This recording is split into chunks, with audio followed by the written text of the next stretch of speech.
गुरु जी आपके चरणों में कोटि कोटि प्रणाम। हाँ, आपका प्रणाम स्वीकार है, आपको भी प्रणाम।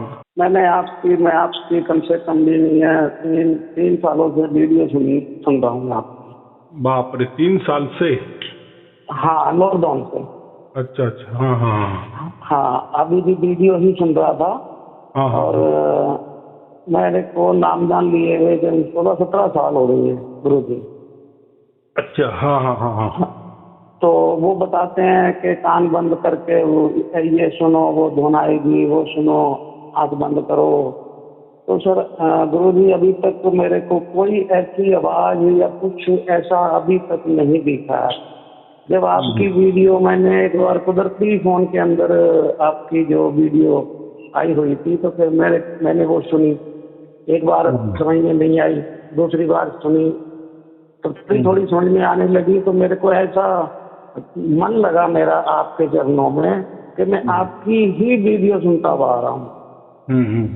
बस। और हाँ, बस मेरे को, मैं आपसे आपसे बड़ा किसी को नहीं मानता। जो चीजें, जो बातें, जो सत्संग, जो आपके प्रवचन जो वीडियो के अंदर आते हैं, वो दिल को छू देने वाले होते हैं। बस परम आपके कृपा से, आपकी कृपा हो जाए मेरे पे तो बड़ी, बहुत बहुत, मैं कह नहीं सकता कि मैं आपको कैसे मानूं। ऐसा है, देखो आपने कहा ना कि मेरे प्रवचन आपको छू जाते हैं, तो हाँ जी, हाँ जी। ऐसा है, मैं एक निमित्त मात्र हूँ। जो सत्य होता है ना, वही दिल में घुस जाता है, या हम बोलते हैं जो सत्य होता है ना, वही खरा उतरता है हमारे अंदर। अभी ऐसा है कि अपना तो कोई गुरु गद्दी नहीं है, गुरु परंपरा नहीं है, या हम कोई गुरु शिष्य भी नहीं बनाते। अभी बहुत सारे लोग बोलते हैं कि अपना लोग बढ़ने चाहिए, पूरी दुनिया में अपने लोग होने चाहिए। तो बात ऐसी है, तो फिर वो गुरु परंपरा में आता है ना। जैसे वो बोलते हैं ना, भगत बढ़ाओ, अपने शिष्य बढ़ाओ, पूरी दुनिया में अपना झंडा फहराओ, पूरी दुनिया में हमारे आश्रम होने चाहिए। अभी ऐसा है कि उनकी जो गुरु परंपरा है ना, गुरु शिष्य की परंपरा, उनके लिए वो ठीक है। तो जहाँ भी ऐसे कोई गुरु होते हैं या शिष्य की परंपरा होती है, उनके लिए ठीक है कि वो आश्रम भी बनाए, पूरी दुनिया में झंडा फहराए। मानो कि वो शिष्यों की फैक्ट्री बनाना चाहते हैं।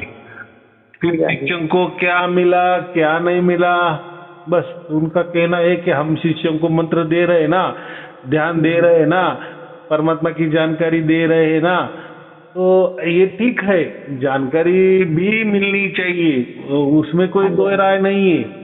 कोई मंत्र आप दे रहे हो तो वो भी ठीक है, कोई ध्यान साधना बता रहे हैं वो भी ठीक है, लेकिन आप सिर्फ मंत्र दे देते हो, कोई ध्यान दे देते हो, कोई साधना भी दे देते हो, लेकिन और ज्ञान भी दे देते हो। बहुत सारे प्रवचनों में, पंडालों में ज्ञान भी देते हो।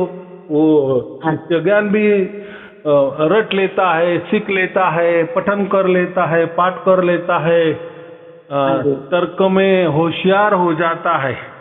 वो बहुत अच्छी बात है, और वो चाहिए भी उससे दूसरों को बताने के लिए।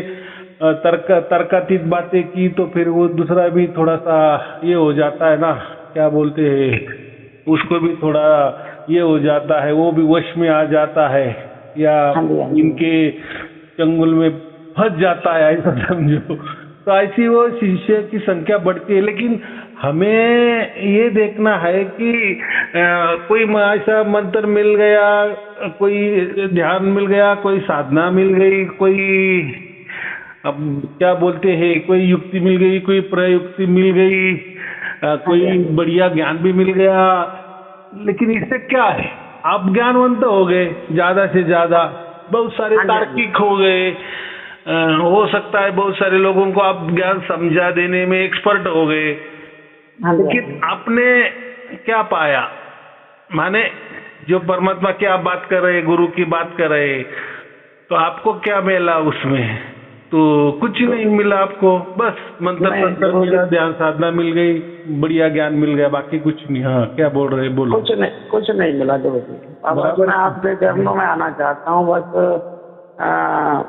तो अभी ऐसा है कि जैसे आपने कहा कि मैं आपके यहाँ आना चाहता हूँ, अभी मेरा कैसा है कि मैं तो कोई शिष्य नहीं बनाता, पहली बात।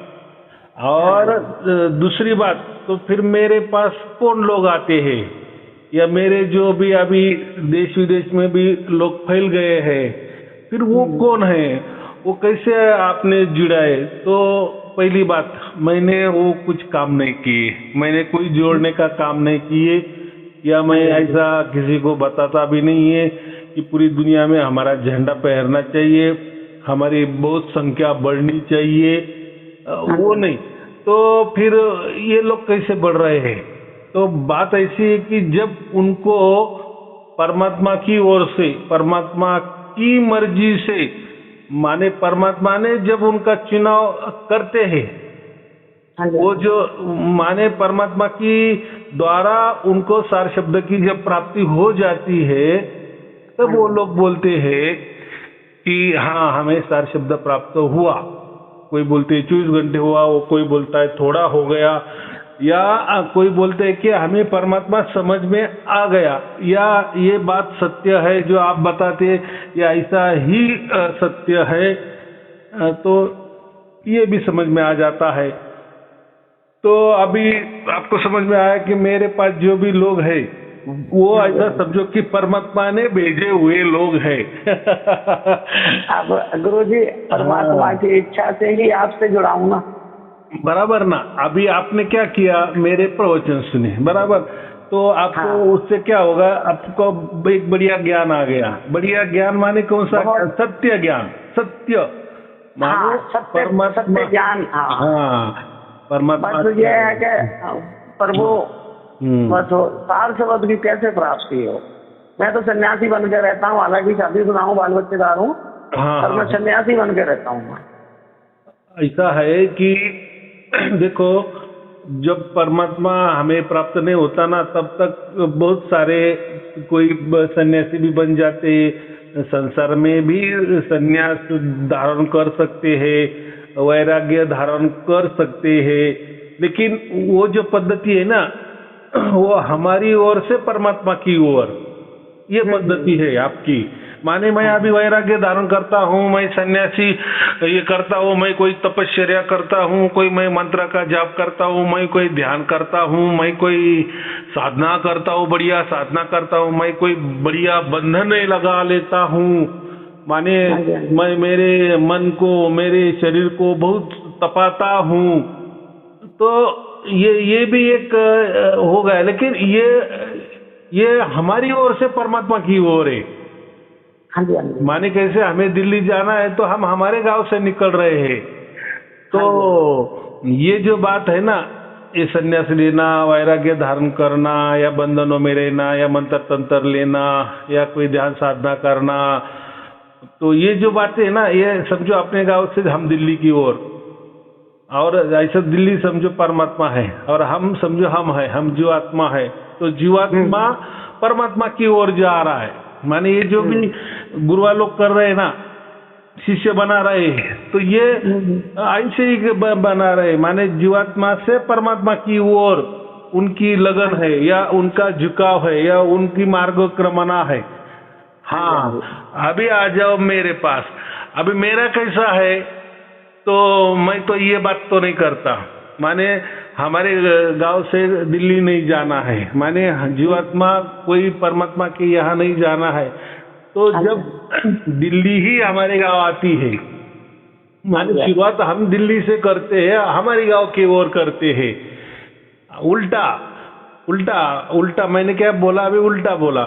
फिर इसमें कोई साधु बनने की गरज नहीं है, कोई वैराग्य धारण करने की जरूरत नहीं, कोई बंधन लादने की जरूरत नहीं है, माने अपने शरीर के ऊपर कोई एक्सपेरिमेंट करना ही नहीं है। और देखो, इससे क्या होता, अहंकार आ जाता है, और जहाँ भी अहंकार है वहाँ परमात्मा नहीं होता। थोड़ा भी अहंकार माने ठीक है, मैं हाँ जी, सन्यासी हूँ, मैं वैरागी हूँ, मैंने इतना तप करता हूँ, मैंने गुरु धारण किए हैं, मैं गुरु के बंधन में रह रहा हूँ, मैं अब और कोई बंधन है मुझ पर मैं कर रहा हूँ, मैंने ये छोड़ दिया है, ये पकड़ लिया है, मैं यहाँ जाता हूँ, मैं वहाँ नहीं जाता हूँ, मैं ये देखता हूँ, मैं वो नहीं देखता हूँ, वगैरह वगैरह वगैरह।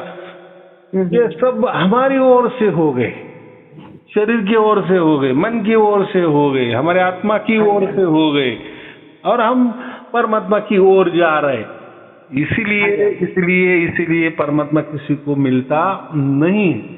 तो ऐसा है, परमात्मा मिलना माने सत्य मिलना, बराबर। हाँ जी, हाँ जी, तो अभी ऐसा है कि वो तो हमारा बस की बात नहीं है, माने ऐसा है कि मनुष्य की बस की बात ही नहीं है परमात्मा को मिलना, सबसे पहली बात।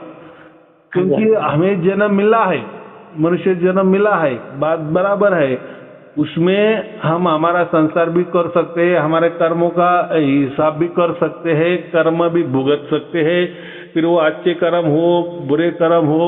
क्योंकि हमने जब जन्म लिए ना, तो जो पिछला जो हमारा प्रारब्ध था ना, समझो 100% प्रारब्ध है हमारा, उसमें से हमने 25% प्रारब्ध ये जन्म में लाया, मनुष्य हो गए, मानव बन गए, स्त्री हो या पुरुष हो, और वो 25% ही हमारा इस जन्म में भुगतान हो रहा है उस, और जो 75% जो है वो बचा है, वो वैसा की वैसा है, वो किस लिए बचा है? अगला जन्म लेने के लिए, बराबर। तो कोई कर्म ऐसे होते हैं कि वो ये जन्म में ही काम काज में आते हैं, बराबर।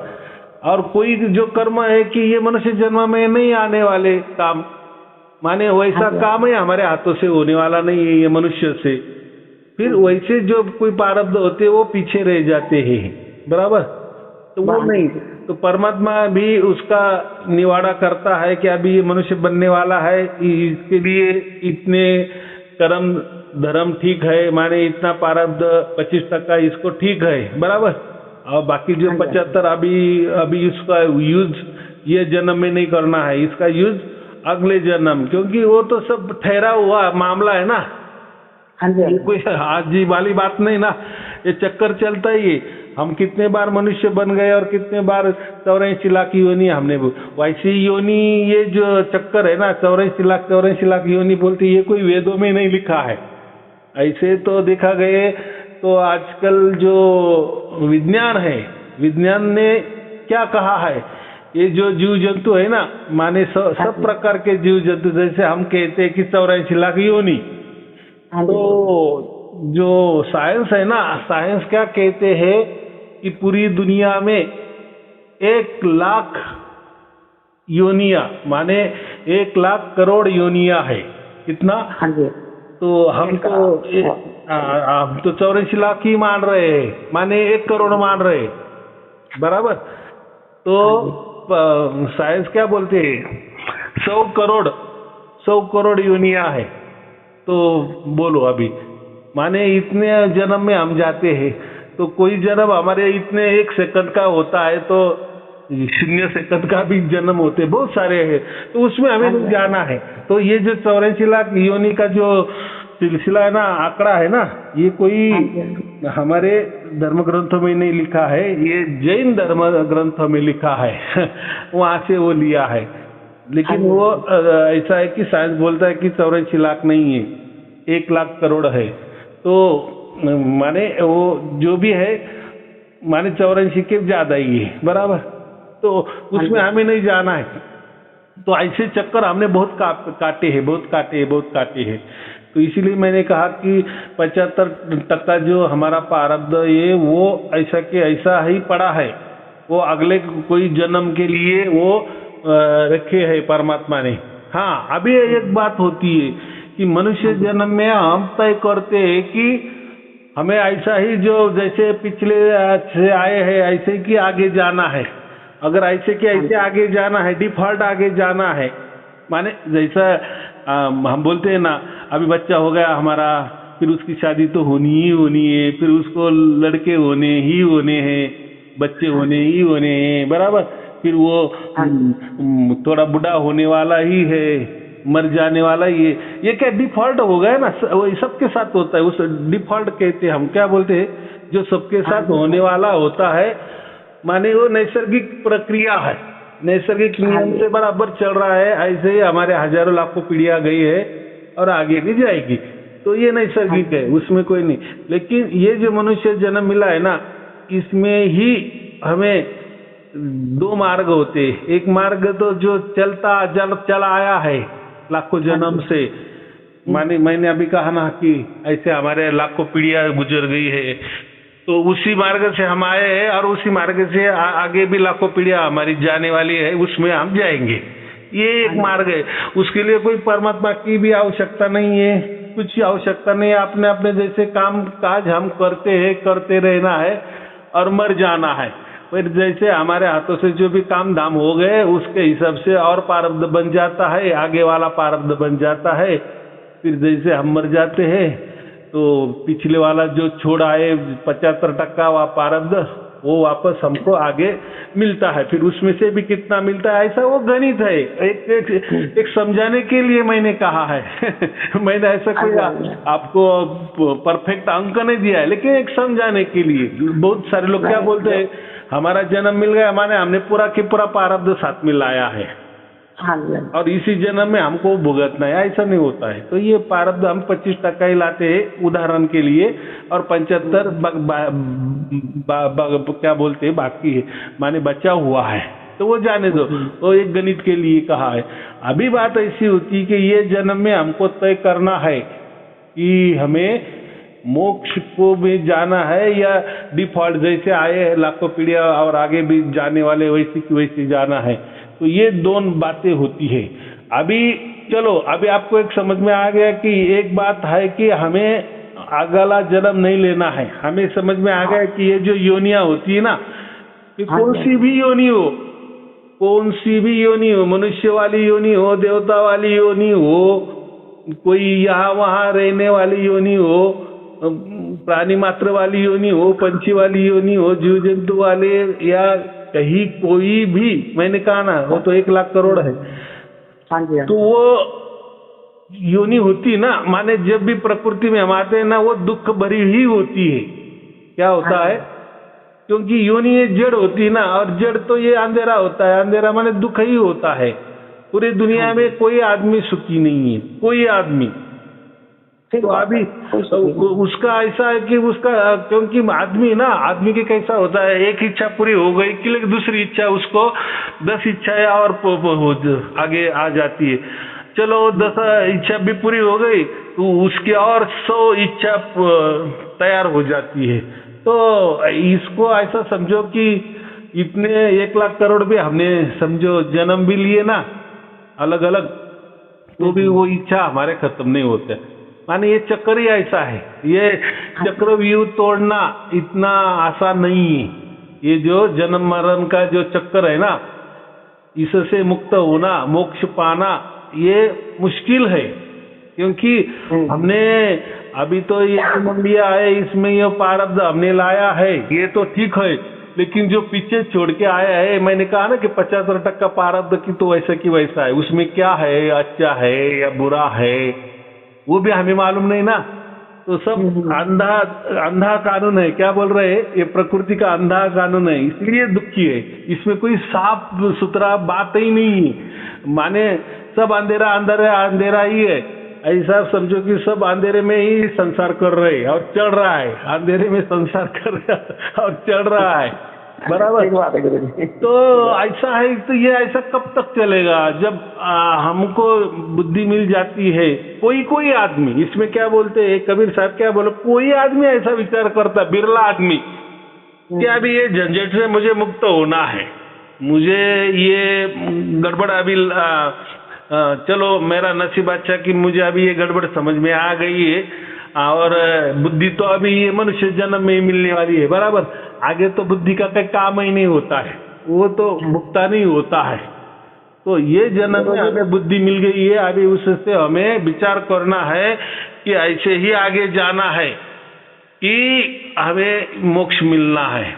मोक्ष में जाना है। अभी मोक्ष में जाना है माने परमात्मा के पास जाना है। देखो एक रास्ता हमारा प्रकृति में जा रहा है, अभी तो हम प्रकृति में है ही, माने प्रकृति का रास्ता इतना लंबा है कि मैंने कहा कि 1 लाख करोड़ योनिया उसमें है, ये तो चलने वाला ही है, बराबर। और ना जाने हमने कितने बार गए हैं नहीं गए हैं, ये परमात्मा को ही मालूम है। लेकिन ये मनुष्य जन्म में अगर हमें थोड़ी सी बुद्धि आ गई है कि अभी नहीं, हमें मोक्ष की ओर, देखो ये तो योनिया तो सब कोई भोग रहे हैं ना, और हमने बहुत बार भोगे भी है, तो इसमें क्या नया है? कुछ नया। लेकिन एक नया अगर हमने किया कि चलो अभी ये नहीं करना है हमें, अभी इतना हम मनुष्य भी बन गए, इतनी अच्छी योनि मनुष्य की होने के बावजूद भी अगर हम दुखी है, तो बाकी तो योनि में तो बुद्धि नहीं रहती है, तो वो योनि तो कितनी दुख भरी होगी, बराबर कि नहीं? हम तो डिस्कवरी आजकल देखते हैं, तो कोई प्राणी पंछी भी, एक पंछी जो जमीन पे चलने वाले उस पे झड़प मारता है, तो जो झड़प मारता है तो उसके ऊपर और एक प्राणी होता है, तो जो झड़प मारने वाला प्राणी है ना, उसको भी एक झड़प मारता है, उसके ऊपर माने एक के ऊपर एक, एक के ऊपर एक है। ऐसा क्या बोलते हैं हम, कोई ऐसा सुख नहीं है। अगर इतने मनुष्य होके, इतनी बुद्धिमान होके पर भी हम ये दुखों का इलाज नहीं कर सकते, माने ऐसी कोई तरकीब नहीं है कि हम ये करेंगे। गुरु लोगों के पास गए तो वो क्या बोलते हैं, हाँ दुख है आ जाओ, ये मंत्र तंत्र ले लो, ध्यान करो, ऐसा बंधन में रहो, यहाँ जाओ वहाँ मत जाओ, ये खाओ वो मत खाओ, वगैरह वगैरह, सब शरीर को बंधन लगा देते, मन को बंधन लगा देते, बुद्धि को बंधन लगा देते हैं। बाकी वो क्या करते, ऐसा तो ऐसा नहीं ना कोई सिर पर हाथ रखते हैं, चलो आ जाओ मुझे गुरु मान लो, चलो मैं आपके सिर पर हाथ रखता हूँ, बस आज से आप मुक्त हो गए। मुक्त माने अभी आपको कोई दुख नहीं आएगा, ऐसा है क्या कोई गुरु बताता है क्या? नहीं, वो तो मंत्र तंत्र देकर अपना टाइम पास करवा लेता है। ये भी मर जाता है, गुरु भी मर जाता है, किसको क्या मिला उसको मालूम है। तो वो तो मैं वही बोला ना, वो तो श्रृंखला है, वो तो आगे जाने वाला है, क्योंकि गुरु भी उससे बचने वाला नहीं है, जो गुरु को ही मालूम नहीं है। अगर गुरु को मालूम होता तो वो खुद का ही देखता ना कि अरे इससे हमें मुक्त होना है, हमें मोक्ष मिलना है, ये शिष्यों के झंझट में क्यों पड़ रहे, हमको कुछ मालूम नहीं है मोक्ष के बारे में, और हम बता रहे कि मोक्ष कोई मंत्र से मिल जाएगा, कोई ध्यान से मिल जाएगा, कोई युक्ति से मिल जाएगा, कोई चालाकी से मिल जाएगा, कोई तपस्या से मिल जाएगा, कोई बंधनों से मिल जाएगा, माने उसको ही मालूम नहीं है। लेकिन ऐसा है ना, अभी आया है कुछ तो भी नसीब में करने का, माने अपना ही भला नहीं और शिष्यों का ही भला नहीं।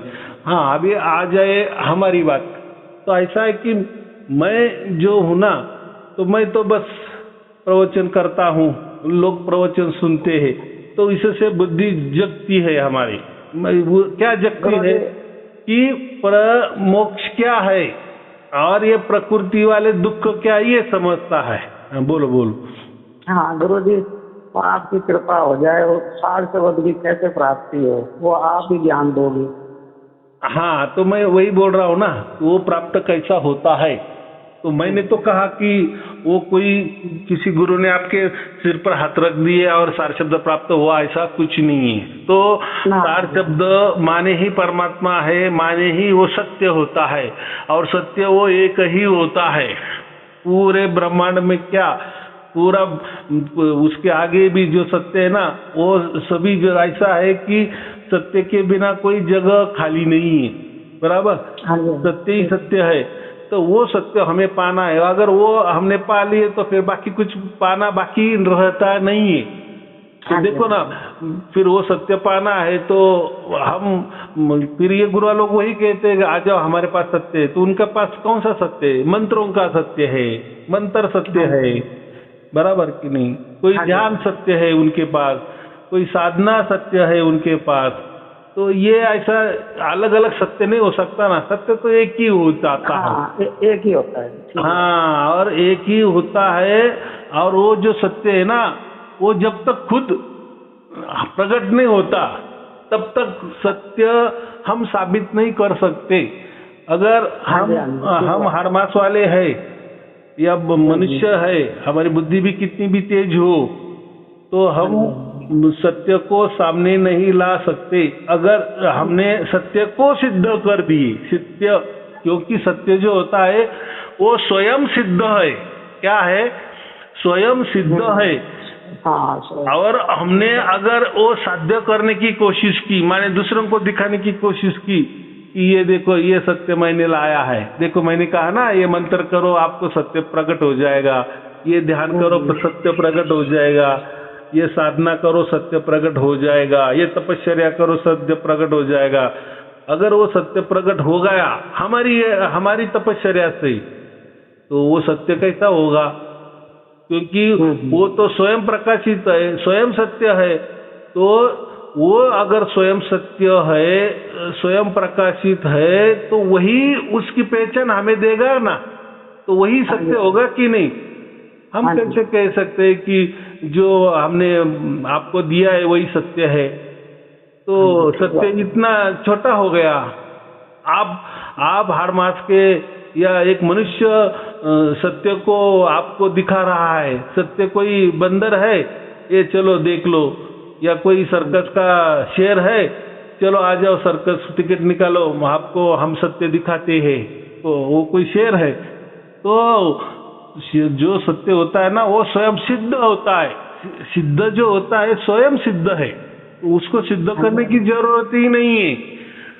बराबर, जैसे हम कहते ना कारण का कोई कारण नहीं होता है, तो ये तो कारण का महाकारण है, उसके आगे कोई कारण नहीं। तो ये परमात्मा स्वयं सिद्ध है, तो वही परमात्मा उसकी पहचान हमें दे देता है, तभी वो सत्य है ना। हाँ जी, हाँ जी। अगर हमने दिया तो फिर वो सत्य कैसा हो जाएगा? वो तो हमने उसको प्रकट कर दिए, और जो हमने प्रकट किए वो सत्य होगा क्या? हम बता रहे। जैसे गुरुआ लोग बोलते हैं ना, ये मंत्र ले लो यही सत्य है, तो इनका सत्य ये मंत्र हो गया।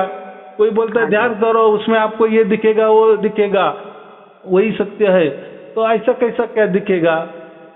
तो सत्य अगर स्वयं सिद्ध है, स्वयंभू है, सनातन है, पहले से ही है, आजन्मा है, तो सर्व सामर्थ्यशाली है, सर्व गुण संपन्न है, सर्व ज्ञानी है, तो वही उसके द्वारा ही प्रकट होगा।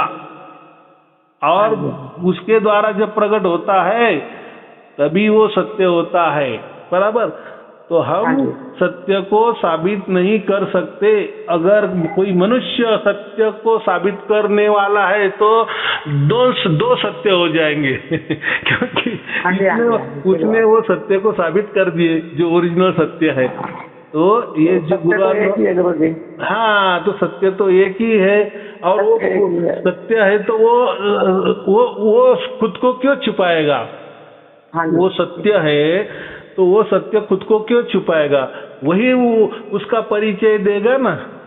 हम कैसे क्या परिचय दे? हम तो असत्य है, हम असत्य है माने हम जन्म मरण के चक्कर में है, हम प्रकृति में है, हम जड़ है, हम कोई कुछ मालूम नहीं है। हम आज क्या बोलते हैं तो कल क्या बोलने वाले हैं। हमने एक गुरु किए तो दूसरे दिन दूसरे गुरु करते हैं, कभी हम ये मंत्र करते हैं तो कभी ये व्रत करते हैं, ये व्रत वैकल्य करते हैं, ये उपास करते हैं, ये तीर्थाटन करते हैं, ये गुरु को मानते हैं, ये मंत्र को मानते हैं, ये ध्यान को मानते हैं, ये साधना को मानते हैं, ये विचारों को मानते हैं। तो हमारा सत्य तो ऐसा है, खुद ब खुद हमारा जो सत्य है वो असत्य ही है।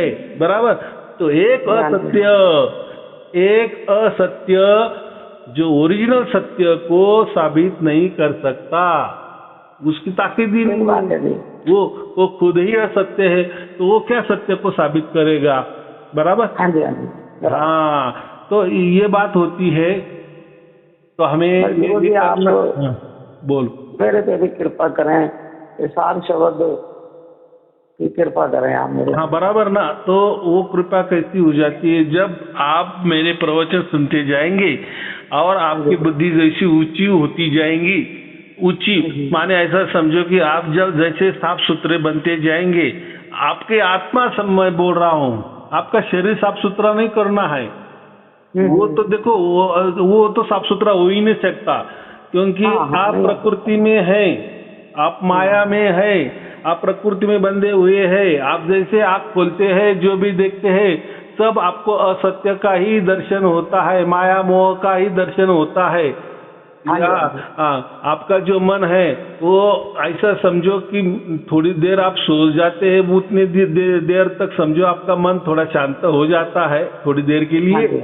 जैसे आप जागृति में आ जाते हैं तो मन जल्दी मैला हो जाता है, क्योंकि आँख खुल जाती है। व्यवहार करना है तो आँख तो खोलनी पड़ती है कि नहीं, कान तो खुले रखने पड़ते हैं कि नहीं।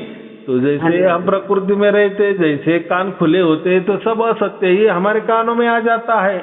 जैसे हम आँख खोलते हैं तो सब असत्य ही हमारी नजर में आ जाता है, तो सब मैले हो जाता है। हमारा आँख भी मैला, हमारा कान भी मैला, पूरा शरीर हमारा मैला है। तो ये मैले से क्या उम्मीद रखते हैं। तो ये मैला हटाने के लिए ये प्रवचन हमें सुनने हैं। तो ये प्रवचन क्या है, ये प्रकृति के परे वाले प्रवचन है। माने ऐसा समझो कि हमें ये जो प्रवचन से प्रकृति में रहने का ज्ञान नहीं दे रही, ये प्रकृति का जो परे परमात्मा है ना, जहाँ मोक्ष में हमें जाना है, आनंद में जाना है, परमात्मा के पास जाना है, सत्य के पास जाना है, उसके ये प्रवचन है। बराबर। तो इसलिए और आजकल लोगों को सत्य जानने की कोई आवश्यकता नहीं है। लोग क्या बोलते हैं, क्या करना है हमें परमात्मा मिलके, हमें वो खाना देने वाला है क्या, हमारा संसार चलाने वाला है क्या, हमारे दुख दूर करने वाला है क्या। तो उनसे वो अपेक्षा करते हैं। चलो ठीक है, उससे अपेक्षा करना, परमात्मा से अपेक्षा करना अच्छी बात है, लालच करना अच्छी बात है। संसार की लालच करने से परमात्मा का लालच सबसे अच्छा है कि नहीं। अच्छा बात के लिए अच्छी बात अच्छी है, बुरी तो वो नहीं मांग रहा है ना। तो बात ऐसी है, तो पहले हमें वो प्रकट होना चाहिए हमारे अंदर, उसकी द्वारा। कैसा प्रकट होना चाहिए, परमात्मा उसके द्वारा प्रकट होता है। तो वो प्रकट कैसा होता है, वो तो सर्वज्ञानी है, वो सब कुछ देख रहा है, वो आपको देख रहा है, मुझे देख रहा है, आपके विचारों को जान रहा है, आपके मन को जान रहा है, आपको आगा पीछा सब कुछ जानता है। क्योंकि वो तो सनातन है ना, वो तो पहले से तो आज भी है, कल भी रहने वाला है, वो तो आदि अनादि से है। हम तो भी जन्मों के चक्कर में आ जाते हैं, हम तो भूल भी जाते हैं परमात्मा को। चलो ये तो मनुष्य देह है, उसमें तो भी कम से कम हमें समझ रहा है कि कोई तो ये परमात्मा होता है या कोई तो मोक्ष होता है और हमें ये जन्म में मोक्ष हम मिल सकता है। तो ये तो कम से कम ज्ञान तो हो गया है ना।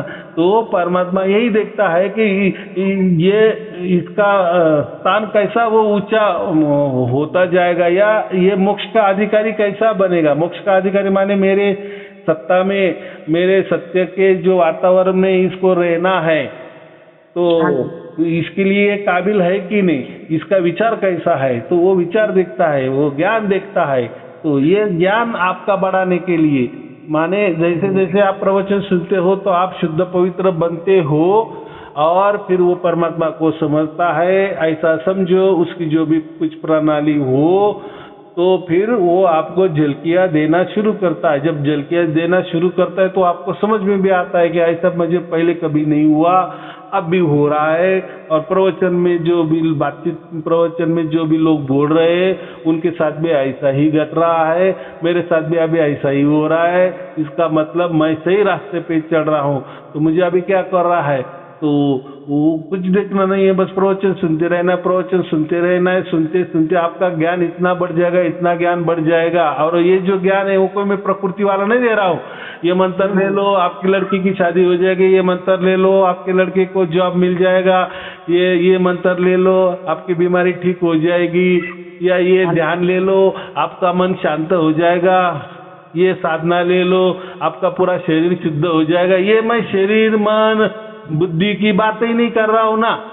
ये तो मैं, मेरे जो प्रवचन है सिर्फ मोक्ष के लिए ही प्रवचन होते हैं। और हमारा अंतिम जो मनुष्य देह मिला है ना, वो हमारा अंतिम उद्देश्य, एक दूसरा उद्देश्य जो है, एक तो उद्देश्य तो वो तो है ही, वो तो डिफॉल्ट चल रहा है। मैंने कहा ना 1 लाख करोड़ हम योनिया ऐसे तो हम जाने वाले ही है, उसके लिए कहीं आत्मा परमात्मा की बात, मोक्ष की बात करने की जरूरत भी नहीं। वो डिफॉल्ट, वो तो चलने वाला ही है। लेकिन थोड़ा इस टाइम हमारा भाग्य खुल गया है, ऐसा समझो कि हमें अभी आशा मिल गई है कि ये जन्म हाँ हमारा सार्थक हो सकता है। हमें कोई तो भी मोक्ष का मार्ग दिखा रहा है, समझा दे रहा है। लेकिन हमारा काम तो अभी इतना ही है कि प्रवचन सुनने हैं, चाहे फिर कितना भी हो प्रवचन सुनते जाओ। उसमें भी आपका कुछ भी हो गया ना, तो आपका तो जो भी आपने सुना है ना, वो तो कोई वाया जाने वाला नहीं, व्यर्थ जाने वाला नहीं, वेस्टेज जाने वाला नहीं, वो आपके साथ ही चिपका रहेगा। तो परमात्मा को तो सब समझ रहा है, परमात्मा तो अभी भी समझ रहा है, बाद में तो आपके साथ वो ज्ञान चिपका ही रहने वाला है। तो परमात्मा को समझ में तो आएगा कि नहीं कि इसने कितना मेहनत किया है मोक्ष के लिए, मेरे पास आने के लिए। फिर वो फैसला करेंगे ना कि क्या करना है क्या नहीं करना है। वो तो दयालु भी है ना, जैसा हम कहते हैं ना वो न्याय का कारी है, तो वो वैसा दयालु भी है। तो हमें वो नहीं देखना कि वो कब प्राप्त होगा। तो जैसा देखो हमारा क्या हो रहा है, हम कितने स्तर पे ऊंचे जा रहे हैं, ये सब परमात्मा को समझता है। और जैसे हम उस स्तर पे जाते हैं, माने परमात्मा को यकीन आ जाता है, विश्वास हो जाता है कि हाँ अभी ये बराबर शुद्ध पवित्र बन गया है, माने इसको इतना ऊंचा ज्ञान आया है, इसको सब कुछ सत्य समझ में आया है। अभी सत्य प्रकट नहीं हुआ है, माने सत्य तो प्रकट तो स्वयं सत्य है ना, परमात्मा ही है ना, तो उसको तो प्रकट होना है। लेकिन हमको सत्य की तो जानकारी कम से कम सत्य मिल गई है कि ये सत्य ऐसा होता है, ये जानकारी, ये ज्ञान है। अभी तक हमें अभी तक तो सत्य का साक्षात्कार नहीं हुआ।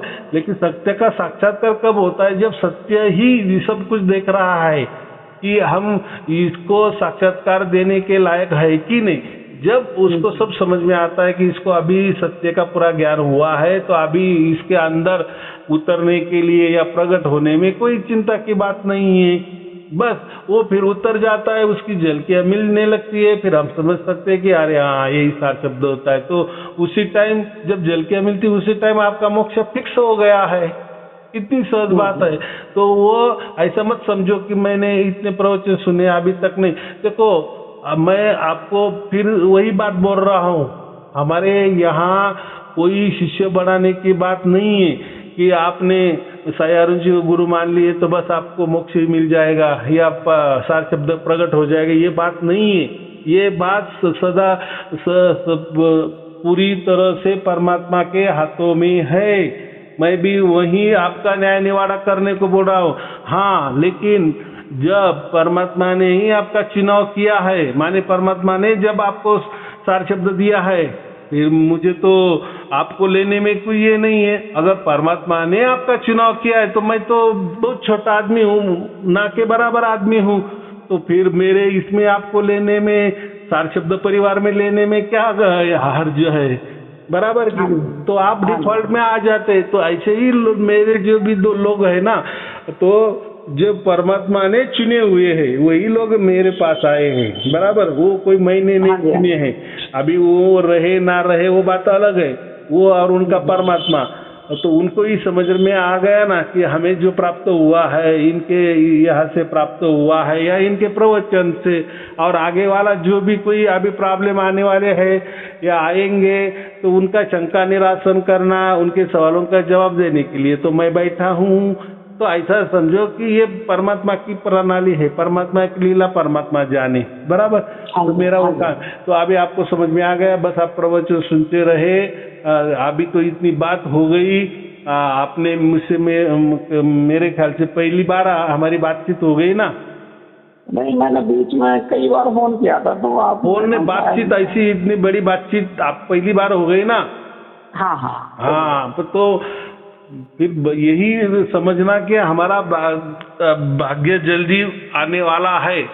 जब सार शब्द प्राप्त हो जाएगा बस आपका भाग्य हो गया, माने आप अभी उसके हाँ, आप जब वो आपको सार शब्द की प्राप्ति हो जाती है ना, तब आपके जो मैंने कहा ना कि जो 75% बचे हुए थे ना आपका प्रारब्ध, वो शून्य हो जाता है।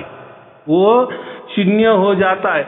आप बोलेंगे यार ऐसा कैसा क्या चिन्ह हो गया, उसमें तो जो जो अच्छा अच्छा है वो तो चाहिए था ना। नहीं, अभी आपके जो 75% जो प्रारब्ध था उसमें क्या अच्छा था क्या बुरा था, वो नहीं, वो पूरा जीरो हो गया। तो उसकी लालसा क्या करनी है, हमें तो ये जन्म में ही पता चलता है ना।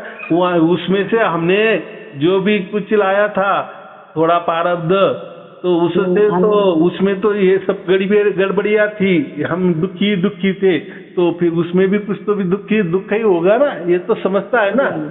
हाँ, तो मैं क्या बोला, एक बाड़ी का पानी एक लोटे में लिया क्या, तो पूरा बाड़ी में पानी गंदा है क्या अच्छा है तो समझ में आ जाता है कि क्या दूषित पानी है, वो एक लोटे से ही समझ में आता है। वैसा ही एक लोटा हमने ये प्रारब्ध लाया है ये जन्म में, तो इससे हमें पता चलता है कि पिछला वाला प्रारब्ध हमारा कैसा होगा। तो चलो, लेकिन परमात्मा ने वो काम कर दिए हैं, जैसा आपको सार शब्द प्राप्त हो जाएगा या जिसको भी हो गया है, तो उसका पूरा प्रारब्ध जो पहला है बचा हुआ जो 75% प्रारब्ध है, माने ये जन्म के पहले, तो वो पूरा तरह से जीरो हो जाता है। जैसे बीमा गाड़ी होती ना, बीमा किसी ने गाड़ी को निकाली और थोड़ा गाड़ी को एक्सीडेंट हो गया छोटा सा, बराबर, तो बीमा कंपनी ने आपको नया गाड़ी दे दिया, बराबर। तो नया गाड़ी दे दिया तो आप ऐसे बोल सकते हैं कि वो पुरानी गाड़ी है हमारे पास दे दो, या वो पुरानी गाड़ी में जो एक्सीडेंट हो गया उसमें जो कुछ अच्छा अच्छा पार्ट हम निकाल लेंगे, तो बीमा कंपनी ऐसा करने देगी क्या? वो क्या बोलेगी, आपको नया गाड़ी दे दिए ना अभी इसके आशा छोड़ दो, बराबर, बदले आपने दे दिए। वैसा ही वो जो प्रारब्ध अभी हमारा जीरो हो गया, तो आपने ये नहीं कहना कि यार उसमें थोड़ा अच्छा प्रारब्ध वो तो रखना था, कोई जरूरत नहीं है, अभी आपका कोई अगला जन्म होने वाला नहीं है, बराबर। इसलिए परमात्मा ने परमात्मा की प्रणाली में जो लिखा होता है वो पूरा आपका जीरो हो गया है। अभी ये जो जन्म से जो अभी अब जो प्रारब्ध आपने तैयार किया है नया, जो आगे वाला रखना था, तो अभी आगे तो आपको ये भी नहीं है, लेकिन चलो मरते दम तक जो भी आप अच्छा काम करेंगे मोक्ष के लिए काम करेंगे। मोक्ष तो मिला है, लेकिन मोक्ष के लिए अभी आप सब कुछ जो करने वाले परमात्मा के लिए करने वाले हो, इसलिए उसको निष्काम कर्म कह दिया, मोक्ष के लिए काम करते हैं। तो आपको तो पुण्य की कोई जरूरत नहीं, लेकिन आपने जो भी किए तो आपको आपके लड़के को काम आएगा, आपके अगले पीढ़ी को तो काम आएगा कि नहीं। वो आज वाला जो कभी करने वाले या मरते दम तक जो भी आपके हाथ से जो अच्छा काम होगा, तो वो भी कोई वाया जाने वाला नहीं, वो भी रह जाएगा, या दूसरों को काम आ जाएगा या दूसरों को नहीं काम आ जाएगा, यही पड़ा रहेगा आपके नाम। कभी हो गया, समझो आपको लगा कि नहीं अभी मुझे मोक्ष का बहुत हो गया, अभी थोड़ा सा जाएंगे, तो यही आपको काम आने वाला है, तो कम से कम आप जाए, और जो यहाँ पड़ा रहने वाला जो हमारे कर्म है वो तो अच्छे करते चलो, तो वो तो काम आएंगे। तो ये थोड़ा सोच विचार का, तो कोई चिंता की बात नहीं है, सब कुछ बराबर हो जाएगा, सब कुछ अच्छा हो जाएगा। मैंने आपको कोई किताबें भी दी है, तो थोड़ा किताबों का भी अध्ययन करना, जब तक हमें सार शब्द प्राप्त नहीं होता तब तक थोड़ा अध्ययन भी करते जाना, प्रवचन भी सुनते जाना, ज़्यादा से ज़्यादा परमात्मा को ये दिखाओ कि परमात्मा मैं देखो मोक्ष के लिए मैं क्या क्या कर रहा हूँ, बराबर। तो उसको दया जरूर आएगी, जरूर आती है। और ऐसा समझो कि जिसको प्रवचन मिल गए हैं, वो जिसको धर्म ग्रंथ मैंने जो दिए वो मिले हैं, या जिसने वो अभ्यास किया है, या जिसको भी ज्ञान हो गया है, तो वो मोक्ष का अधिकारी ही है, माने उसका रास्ता बराबर उसने चुना ही है।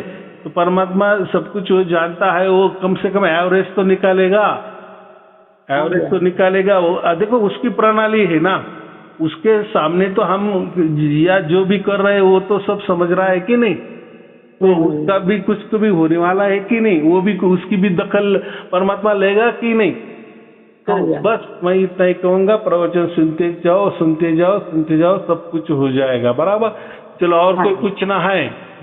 हाँ गुरु जी, बस दृष्टि डालना, आपका सेवक हूँ। हाँ, तो ऐसा है, जैसे आपको सार शब्द की प्राप्ति हो जाएगी तो आपका जीवन भी बदल जाएगा, पूरा संसार भी अच्छा हो जाएगा, सब कुछ। लेकिन मैं मेरी तरफ से कुछ अभी लालच नहीं दूंगा कि सारे शब्द मिलने के बाद ये होगा वो मैं कोई गुरु नहीं, मैं सिर्फ और सिर्फ मोक्ष की बातें करता हूँ। अगर परमात्मा की इच्छा से आपका संसार भी अच्छा हो गया तो वो गॉड गिफ्ट है, परमात्मा की तरफ से वो क्या बोले, वो गिफ्ट है ना, आपको बख्शिश ही है। तो वो बख्शिश में मैं थोड़ी बोलने वाला हूँ कि परमात्मा इनको क्यों दिया, इतना सुख दे रहे हो, तो वो वैसा नहीं रहता है। वो तो परमात्मा के द्वारा परमात्मा देखा, क्योंकि आपने जब परमात्मा को आपका जीवन अर्पण कर दिए तो फिर वो आपका जीवन चलाने वाला है ना, तो आपको क्या क्या गिफ्ट देगा, क्या क्या बख्शिशी देगी, तो उसमें मेरा कोई लेना देना नहीं है। चलो ठीक है, आपको और आपके परिवार के लिए शुभ आशीर्वाद, मंगल आशीर्वाद। सत साहेब जी, सत साहेब जी, सत साहेब जी।